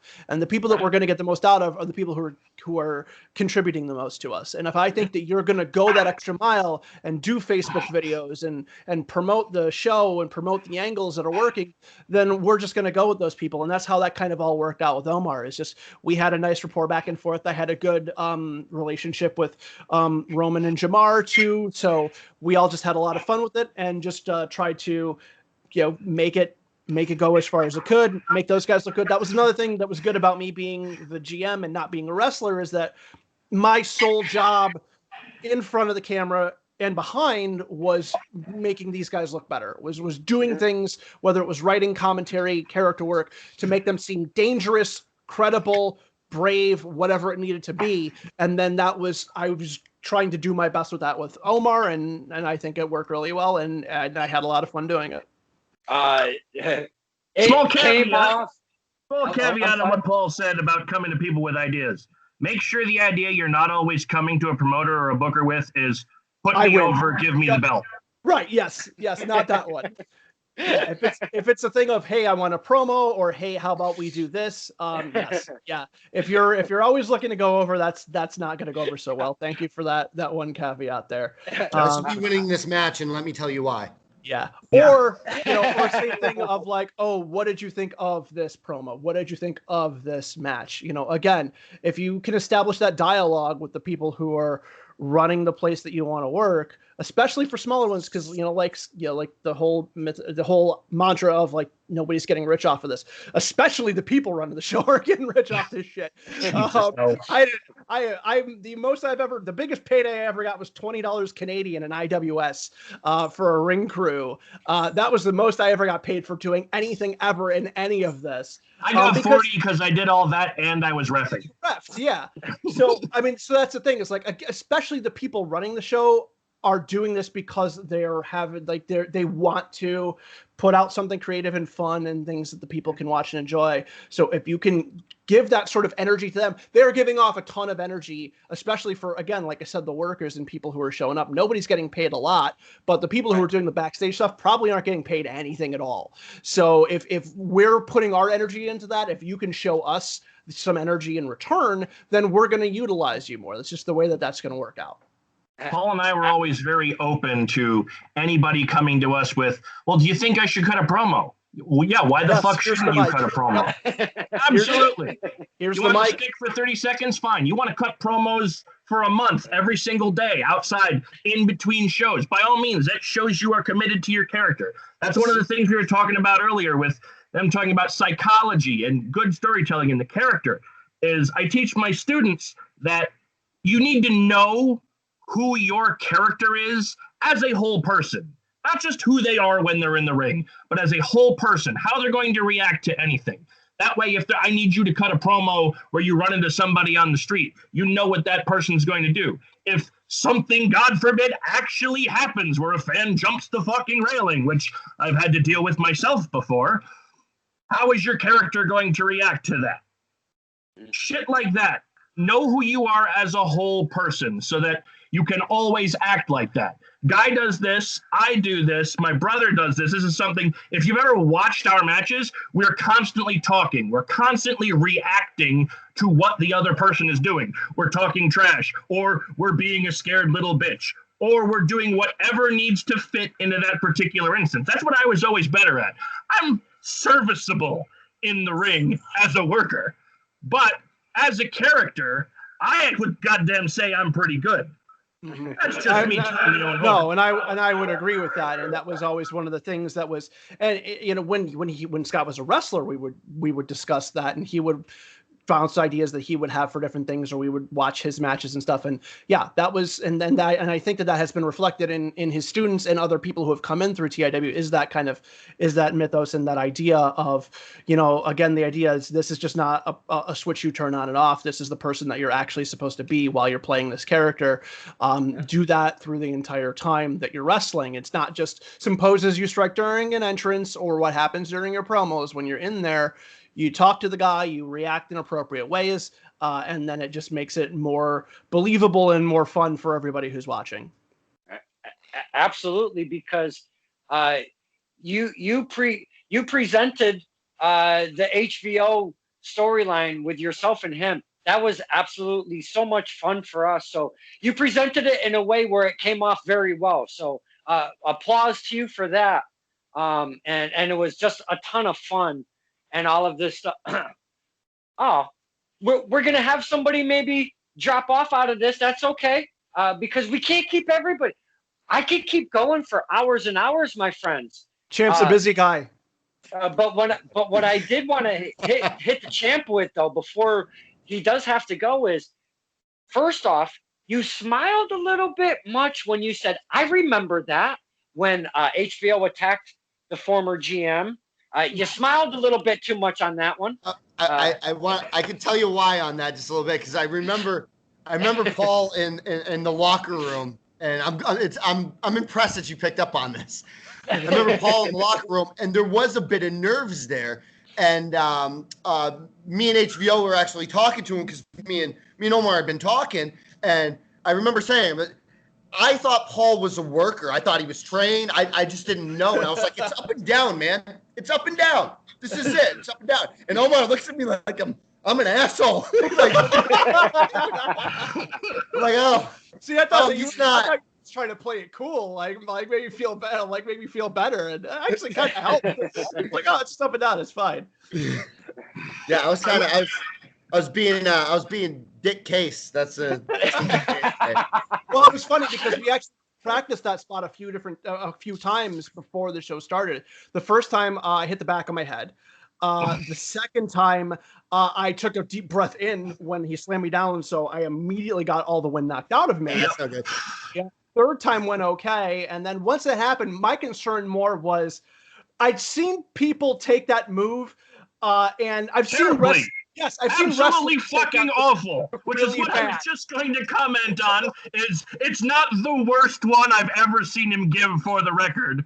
I'd put it somewhere in the middle. So you did pretty good. I know. That was my whole idea. Was like, okay, like At that point in the locker room, that was probably, I was more worried about it looking like crap at that point than Then you're doing all the right things, then, I guess, right? If you're gonna do, that's the right thing, right? I just don't want this to look like shit, you know? Yeah, right. Whatever. If I'm gonna get hurt, I'm gonna get hurt. It's fine. But let me just let's hope I'm gonna do this one time. Let's make it hope it looks decent. Make it friggin' count. And it looked great. It looked great at the end of the day, right? It felt like shit, but it looked like great. Yeah. Guys, I love you. Thank you so much for inviting me to this. I'm gonna roll out. You guys all be safe. Let's do it again. Yes, absolutely. Absolutely. Yes. Maybe Absolutely. more substances next time. Yes. Hey, before you go, champ, congratulations one more time on becoming the truly independent wrestling heavyweight champion of the company. Congratulations. Gentlemen, thank you very much. You take care now. Happy trails, my friend. Oh, man. What a great time we've been having with the TIW bunch. Oh, my goodness. Now that he's left, I got to swoop this over there. There we go. Oh, look at this. You guys have been absolutely amazing. I cannot thank you enough for coming in. We're at about an hour or 10. If you guys still want to go, I can still go for a little bit longer. You want to hang out? I'm good. Yeah, let's do it. All right, cool. Fun. I got more. Now, I'm good. yes, yeah, hit your mug. Yeah, what? Hit your mug, my man, please. Danny Adam, coming to the TOS, the Shut Up and Wrestle, the PAPW. You start gaining different people, different eyes, seeing your craft, seeing your character, seeing what you're presenting to the table as a wrestler. How you been working through this? Are you feeling comfortable with some of the reaction? Because the fans have been grasping on to the Danny Adam character. So are you feeling what you're presenting, or what's going on with Danny Adam? Yeah, I mean, every now and then, and probably just like any wrestler does, every once in a while, I think to myself, is this working for me? Is this character going to go well? Is everybody getting into it? And every now and then I get a little doubtful, but then I do rewatch some of my better matches and things like that, and I think, no, this character's working.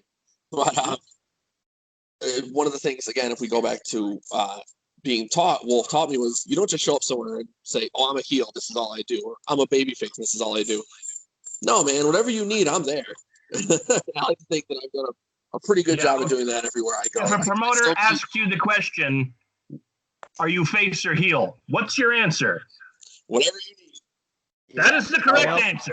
And it's funny because we've actually just recently been going over that at Kevin Landry's. We've been training at Kevin Landry's for almost the past 6 to 8 months now. And he tells me all the time there's these guys that show up and they say, yeah, I'm a heel. And he'll be like, cool, go out there, you're a face tonight. Yeah. And just totally throw him off. Well, yeah, and we started doing. You got to do whatever the promoter needs for you. So yeah, and especially for a guy's first match in with us, again, we'd started doing a thing where we would do an opening match, a dark match with 2 new guys, and then I was usually responsible for that, and it would be the same thing. I'd get 2 people. Sometimes it'd be 2 guys who drove up together. Some guys would be 2 people who were separate, and I'd just be like, okay, you're the face, you're the heel. This guy's up. And then I would usually not give them any restrictions, because show them what you got, let's, if you put on the match of the night in the opener, well, then you're just going to make everybody else work harder, and you're just going to bring everybody else up. But that's a really good point, is that if 2 heels show up, one of you guys got to be babyface. So, get used, especially if you're just starting off in a place, get used to and get comfortable with doing both. Because again, talking about that idea of, if we need you to fill in for somebody because somebody no-showed or somebody got hurt or whatever, it could be a face, it could be a heel, who knows? So you better be prepared to do both. Right, if you're filling one open spot, that other spot's already filled by someone who's been here for at least 6 months, and the fans know who he is. Because that's one of the great things about the TIW fans, is because we engage in a long-term storytelling and the character building and all that. The people who come to our shows know what's going on. They really grasp onto that. So if you're there the first time, well, yeah. Yeah, well, that's another reason that we did those. The same thing. We would have one show a month, and we did long-term storylines. So if you weren't here for the show 3 months ago, we need a way to catch you up and fill you in on the characters. That was another reason we did that. But that's just continuing with Scott's point as far as go on with if you're a new guy coming in. Right. So you're coming in against somebody who already exists as a character. So if they're a heel and you're coming in as a heel, sorry, I need you to be a babyface. So you better be ready to work as it, or you know what? There's 5 guys who showed up today, and one of them can do what I need. Yeah, absolutely. Now I'm gonna touch on this. I'm gonna talk about a touchy subject. Ooh, I've been waiting. I've been waiting to get to this one.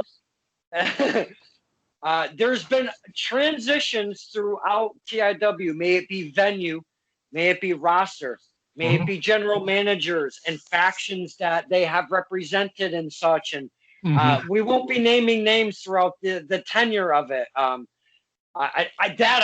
I do like to stir the pot, but not that much. But what I do want to touch upon is a transition from venue to venue, from the church to the mall, because I drove an hour and a half from where I was living at the time. I drove an hour and a half by myself, but I had plenty of pen and plenty of herbs to get me through the drive. You'd appreciate that, my friend. I got there, and there was a line and a mother half to see this TIW show at the mall. And I didn't expect that. So I got there about 30, 45 minutes before the show was supposed to start. And holy shit, what a line there was for TIW. Well, at one point there was an announcement out in the walkway that the fire marshal has announced that there's only going to be 150 people allowed into this show. So that was an announcement. So we kept filing in. There was there was a guy in front of me. He had 3 small children. One of them was smaller than all of the than the other 2 because he was holding them. He was a little dude, but he was in front of me. We get to the ticket lady and the door right there. What do you think happened? Great question. I am sorry. We are filled to capacity. So it's the guy with the 3 kids, then myself. I yell out a big, "Of course you're up to capacity, because I am about to enter your facility." Just like that. The guy in front of me with the little kids, the kids start crying like banshees. I mean, just like you took away their puppy. They were crying like mad. Yes. Because I was out there when that physically hurt me to see those kids crying.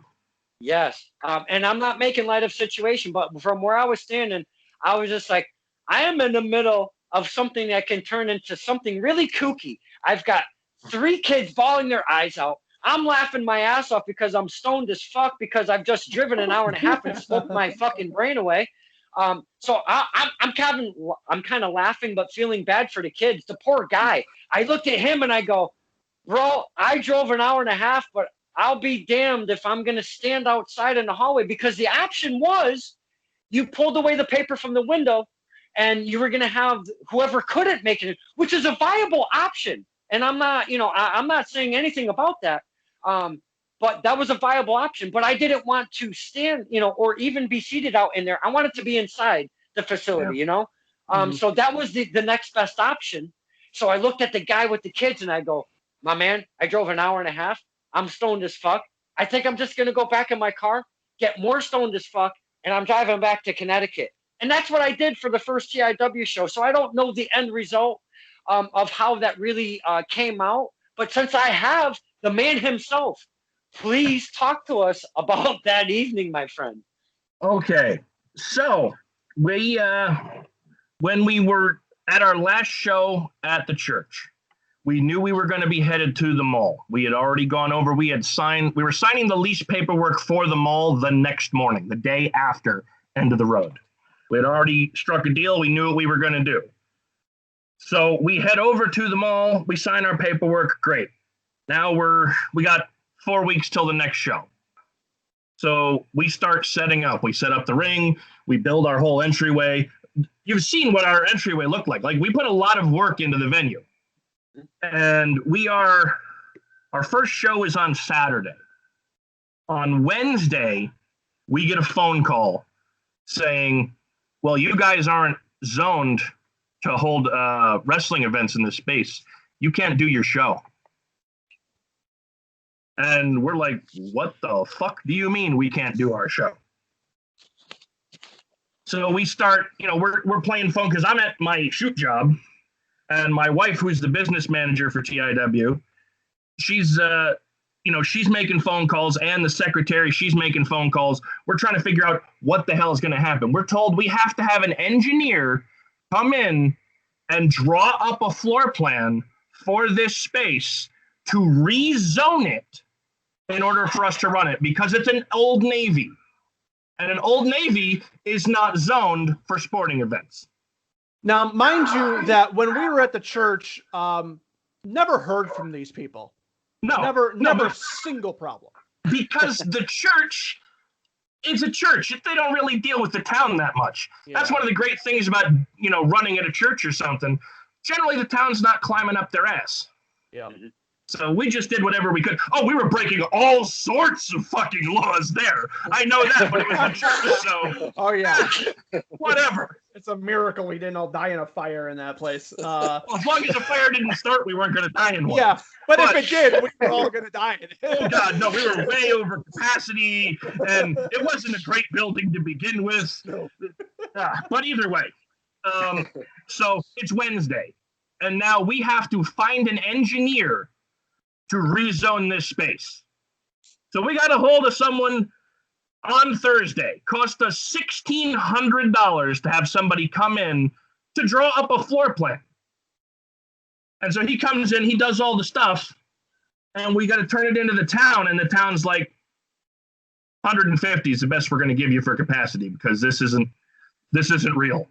It's like, you got to be fucking kidding me. And so we're sitting here going, fuck, what are the chances we're going to get 150? I mean, I'm hoping we're going to get 150. Our last show at the church, we do 130. Yeah, and that was and that was the thing, is that the last show at the church, we were starting to turn away people. Like, yes. We were getting to the point where it was so big that we had to, like, towards the end, be like, no, I'm sorry. Like, we had people standing out in the hallway. We had people standing outside, I think, at least in the beginning. So we knew that, like, oh, this is coming at the perfect time. We've clearly outgrown the space. Now we're never going to fill this friggin' Old Navy. Like, this is perfect. And then they throw down all this bullshit on us for giving us a capacity that we were basically at in a place that was a fifth of its size. Just, it was, I'll let Scott pick it back up, but it was just one thing after another. It was really like, somebody at the town council just doesn't like wrestling and just didn't want the town to be associated with it in any way. That's what it felt like. Yeah, we went to the town, and they're just like, no, this is the rules. This is what you got to do. This is what you got to do. This is what you got to do. So we had to live with the 150, and we're like, all right, because it was 150 or zero. Yep. Mm-hmm. And we're 2 days away from our show. So we get all of our paperwork filed on Friday. We're ready to go. We do the show, and then I look outside and I see the line, and I go, oh, you got to be fucking kidding me. Yep. Oh, no. What have we just done? I don't know. You were in line. I don't know how many people we turned away that day. Dude, I'm telling you, when I got to the doorway, when I ever looked behind me, because I had to walk by everybody to get back out through the mall and get out into my car and such, there was still, at least, and I'm going to say at least, anywhere between probably 50 and another 100 people behind me. Yeah. Yep. I know.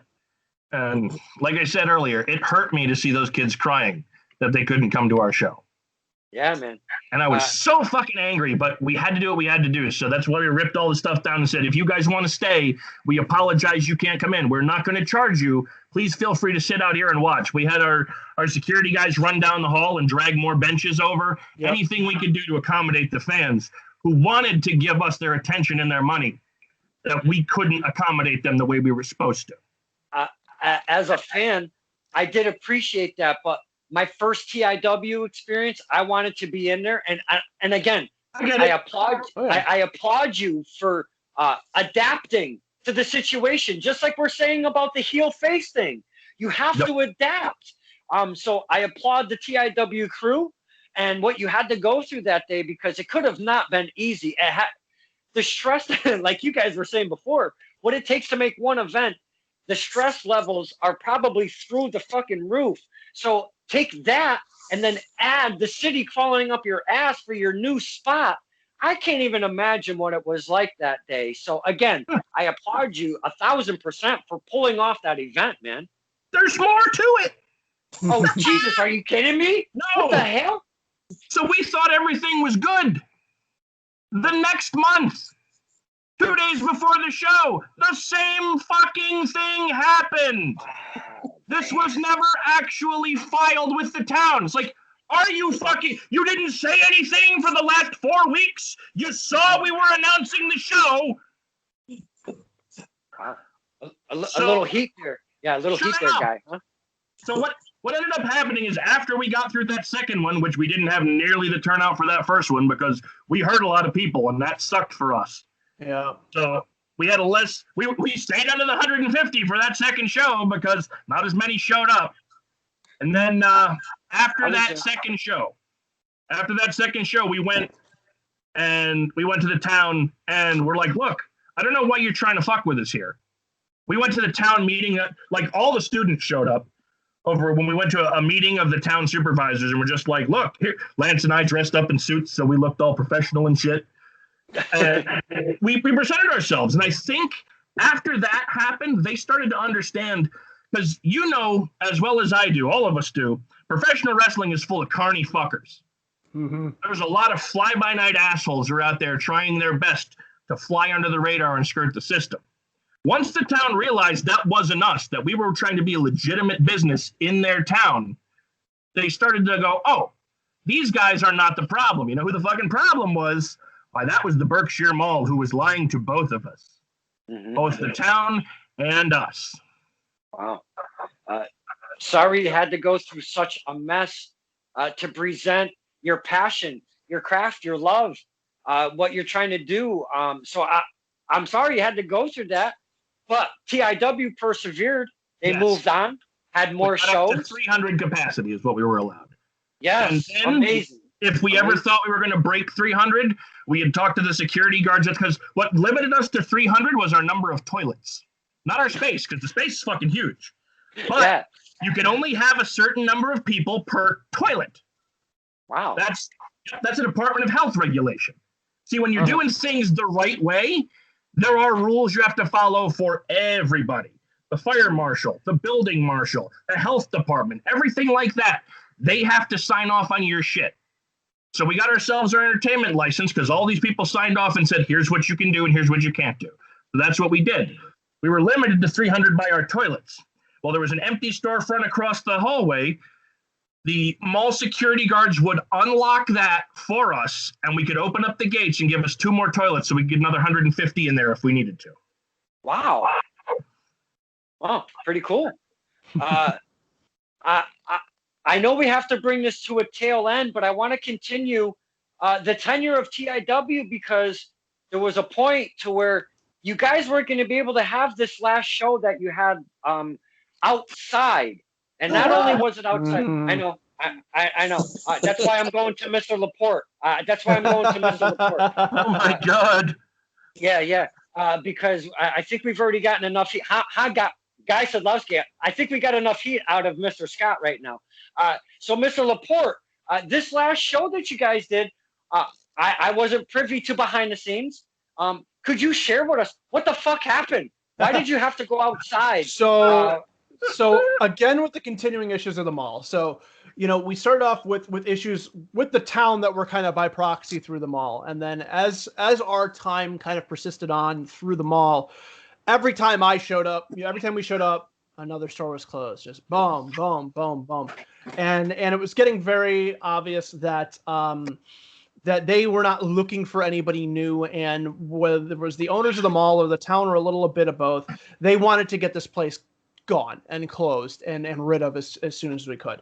So I forgot.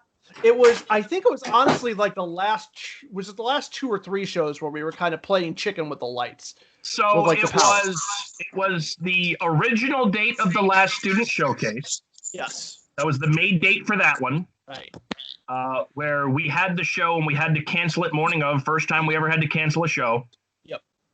I was out of town. I was letting Lance run that one entirely by himself. Right. And I'm in New Jersey. And I get a fucking phone call from Lance saying, the fire marshal says we can't have the show because there's no lights in the building.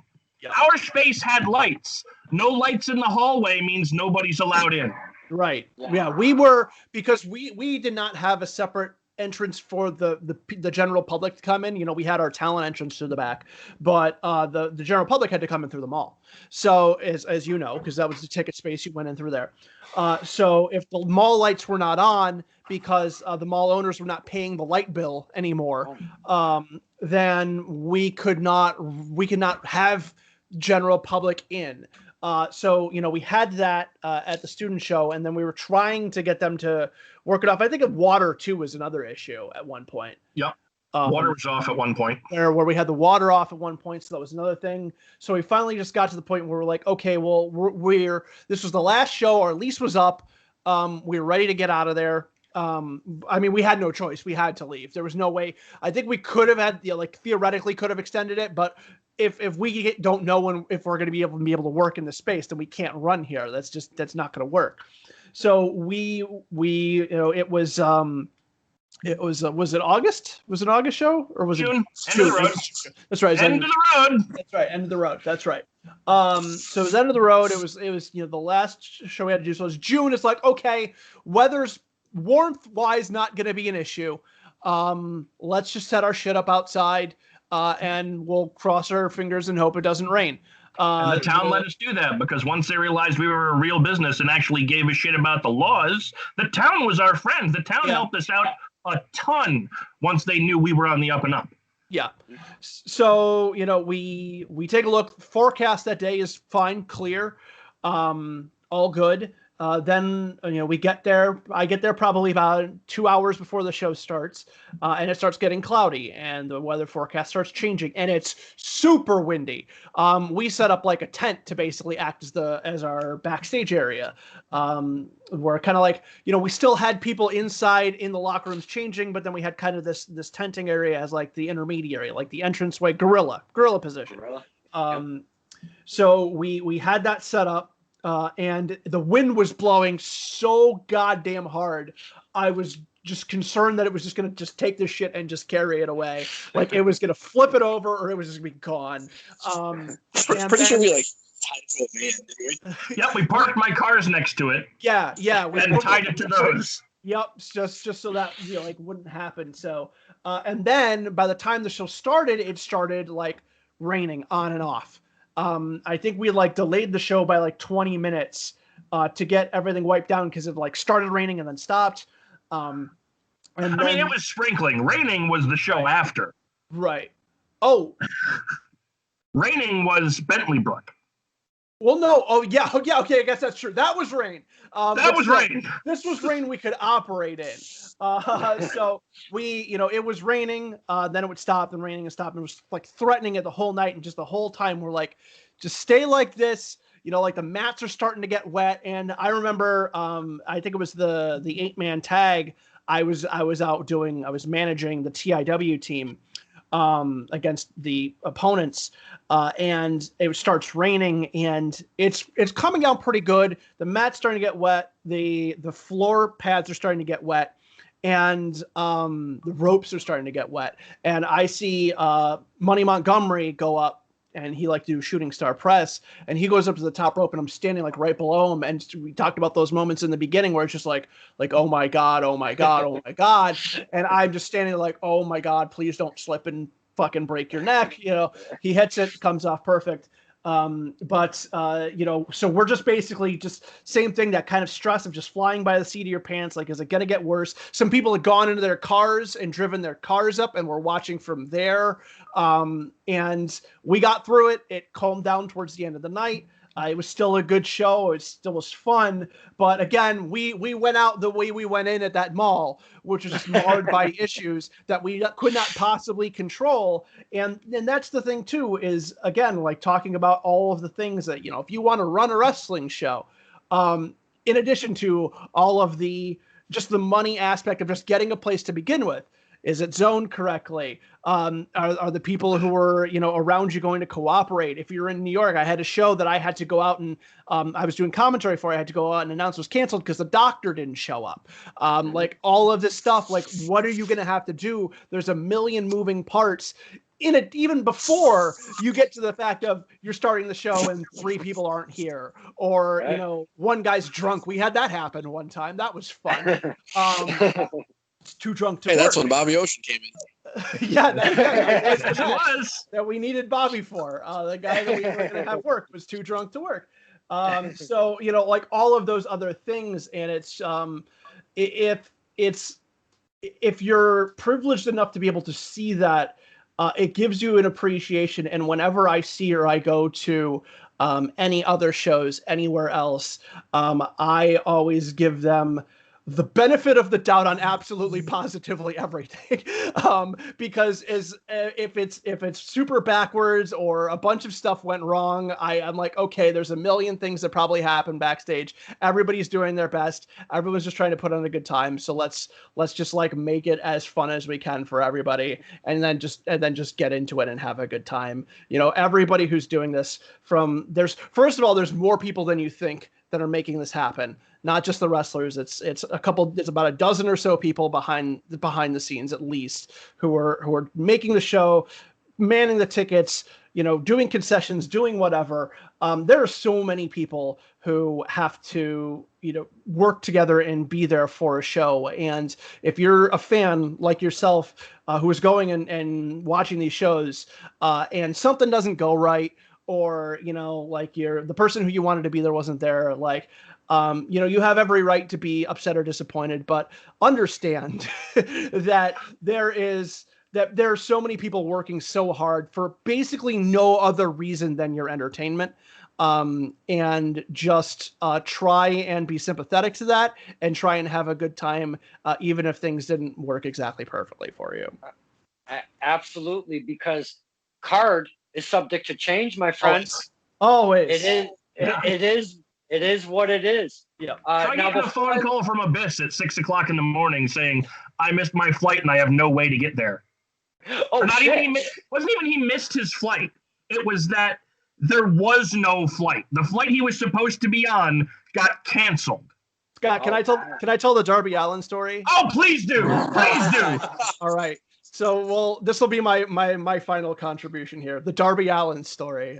So I'm sure everybody knows who Darby Allin is now, AEW TNT champion.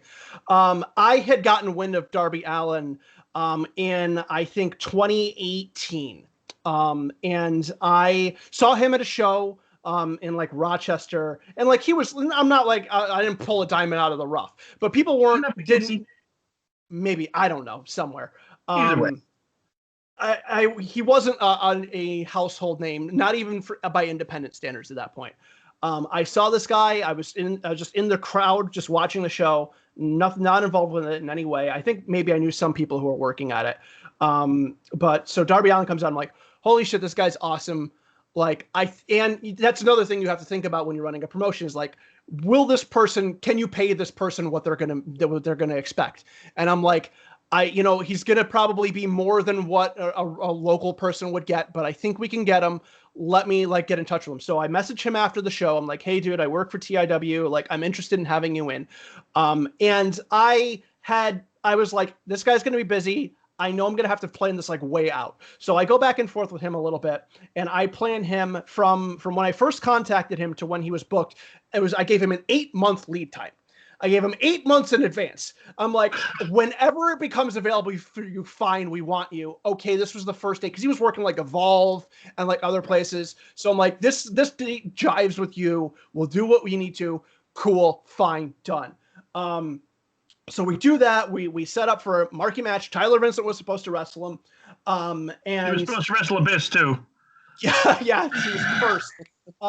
And, again, same thing. I know how these guys are. They're super busy. Like, some of them could flake or some things could fall through. So I start talking with them again. Like, I check in with them a month before the show. Then a week, like 2 weeks before the show. A week before the show. 2 days before the show. Hey, man, is everything good? Is everything good? Is everything good? Because, again, I know shit comes up. So if he had to cancel or he got, like, a booking with, like, the E or whatever at that point, like, fine, whatever. But I need to know how to change the show around that. Nope, we're good. Nope, we're good. Nope, we're good. Nope, we're good. Cool, great, fine. Then the day of the show, we bought his plane tickets. We bought him a hotel for that night, in addition to all of his other fees. And I contact him that morning. Everything's good. You're not the only one, too. Yeah. TV was texting him all the fucking time, too. Yeah. His opponent. And he was supposed to pick him up from the airport. So, Tyler Vincent messages us when his flight was supposed to come in. And he's like, this dude's like, he's not here. Like, and I messaged Darby back. I'm like, dude, like, what happened? And he's like, I missed my flight. He's like, the flight was supposed to get delayed. Like they announced the flight was going to be delayed. I walked away to get some food. I came back and the plane had arrived and then left again. And there was no other planes there. And I'm like, where the fuck did you go to get food? Orlando? Yeah, exactly. So like, number one, like, you don't, if he's a seasoned wrestling veteran, like he's a seasoned traveler, you know, not to leave the goddamn gate when the plane's there, even if there's a delay announced. So it was just one of those most infuriating things to me, because like I saw this guy and I'm like, this guy is awesome. He's going to like look great for us. We announced him like months in advance. I did everything I possibly could to try and get this guy here, and it still fell through in like the worst possible way. And we made do of it with the show. Like, it is what it is. But now every time he comes out, like, I still like the guy as a wrestler, but it's like, you couldn't have gotten on that fucking plane, Darby. Like, you had to get the goddamn food. Every time I see him anywhere, it's like, oh, he was able to find his way to that building. Exactly. Yeah, exactly. So yeah, exactly. Yeah, he managed to make it here. So yeah, that's the Darby Allin story. And most frustrating thing for me personally was that one, for sure. Boys and girls, the day in the life of a promoter, a booker, if you will. We just got a good taste of that. Because you see these fine talents that are growing with audience, fandom, and such. We're watching Darby climbing a pole like a fucking monkey and just doing a coffin drop, doing these crazy things that some other guys aren't doing because he's trying to find his niche. You see a guy like that, you get excited, and shit like that falls through, and it's probably heartbreaking for everybody around that's involved with this thing. Yep. So, boys and girls, not an easy task. It's not easy. It's not inexpensive. Don't get this upcoming tax refund and think you can do it. Don't do that. There's guys out there that. Oh God, no, please. Look at Guy smile. I love Guy so much. Don't do that. Be ready. Have a plan. Get your shit together. Like Mr. LaPorte said, there's so many factors getting your roster before you just don't run into this thing. So take the time, do your research, know some people, get some contacts and such, and do it right. Because we want to see more companies come up, but they're done the right way. TIW, a company, stepped up, came out of the woodworks. Here we are, baby. We're doing a roundtable with TIW. I mean, holy shit.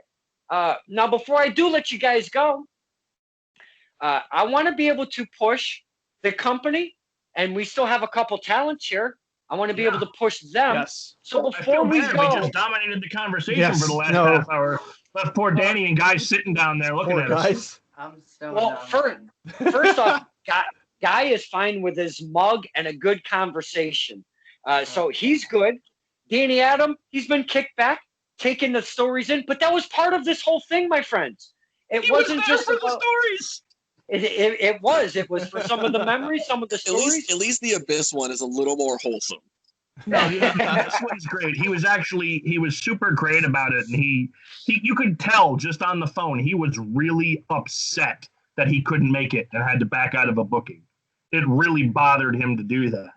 Yeah. And I was, he even said, whatever, I'll cut you a deal. I'll come in for half price next time. But then, he got signed to the E and he's a backstage guy now and he's not working anymore. And fine, that's great. Good for him. But, that was just 6 o'clock in the morning. I missed the flight. We got problems. What? Awful. I cannot even imagine. But that's Mr. Joseph Parks, if I'm not mistaken, over at the E, right? Yes. Yep. Oh, okay. I just wanted to clarify. Good shit right there. Good shit, as Uncle Vince would say. That's good shit. You guys have been amazing today. So to cap this off, I want to be able to push TIW. So either Mr. CJ or Mr. LaPorte, please take this over. Give us the ways on the medias that the fans can either be introduced or continue to follow TIW. Oh, give that all to Scott. All right. So easiest way to follow us on anything, the thing that I know gets updated the most, which is still not a lot because we're in the land of COVID, is our Facebook page, Truly Independent Wrestling. You can find us real easy. And our YouTube page. Our YouTube page has every show we've ever had. We released all of our videos so you can watch them. They used to be broken up by match, but I know our more recent stuff is just the whole show as one big video. You get out there, get watching.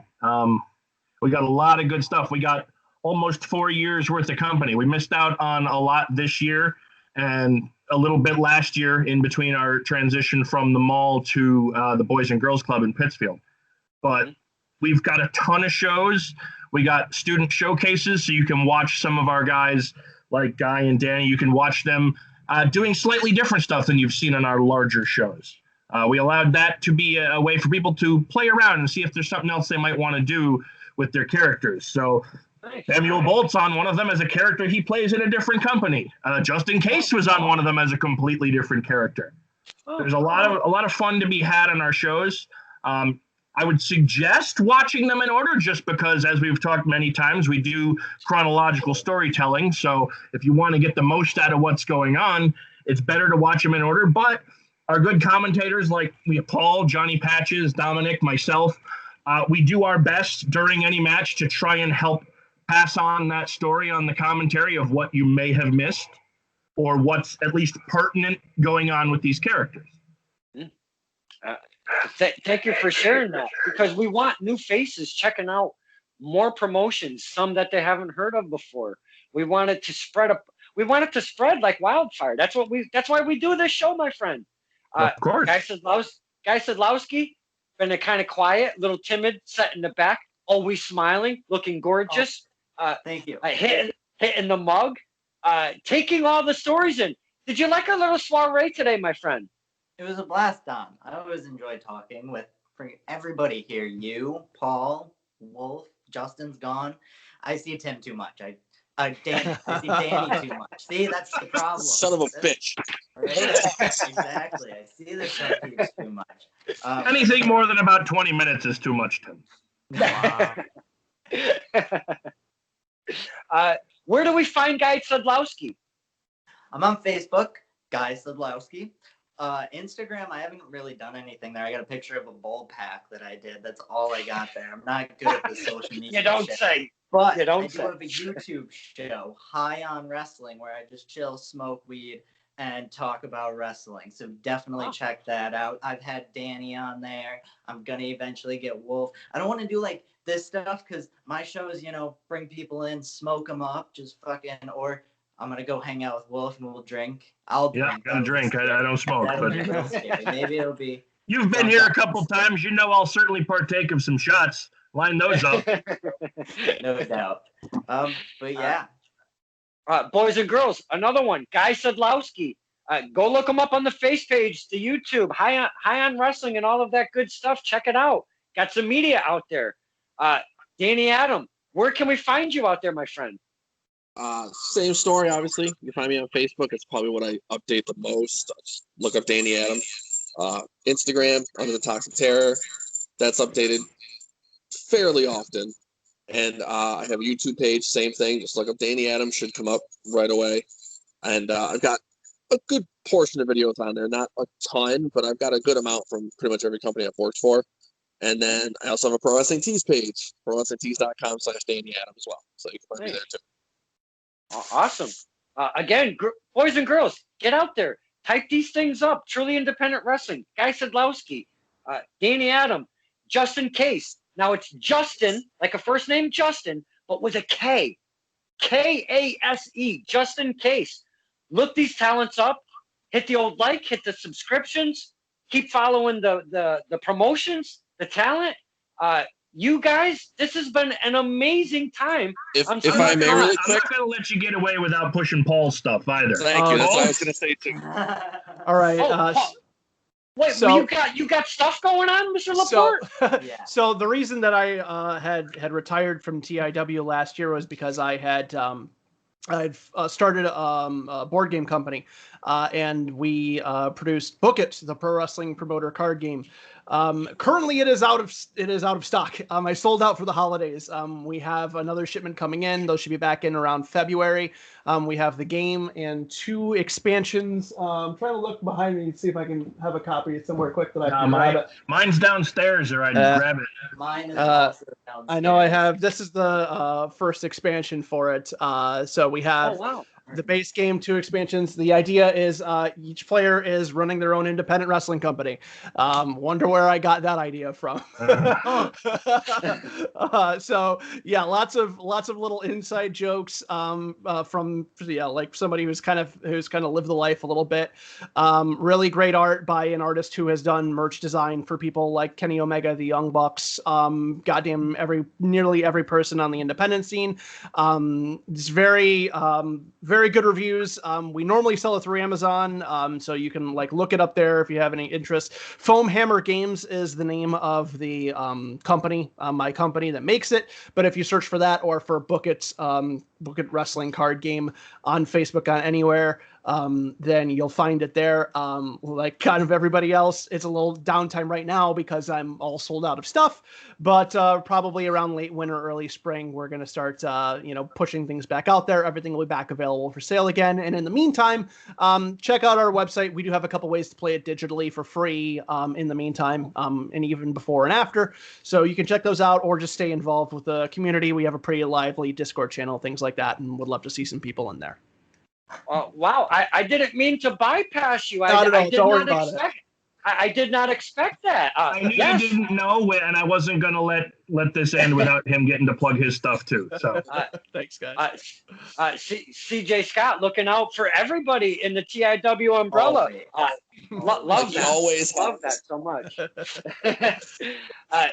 This has been Stirring the Pot with Don Kincaid on a very special TIW, truly independent wrestling roundtable today. It was something out of left field that we got together, had a ton of fun, stories. We learned so much today, and I can't thank all of my special guests. We have Paul LaPorte, Guy Sadlowski, Danny Adam, and CJ Scott all together with Justin Kase. We cannot forget him. I want to thank all of you for spending the time with us, and we had such a great day. And I would absolutely love to get this together again, maybe do another follow-up. And we can get there are so many stories. Oh, yes. Yes. You can bring more talents. We can talk stories. We can talk to talents. We want to push your roster. So please, if you want to do this in the near future, anytime, just reach out. I'm wide open to ideas. So this was fantastic. And I thank all of you so much for spending the time with us, the fans. Thank you, Don. Thank you very much. Thanks, Thank Don. you, Don.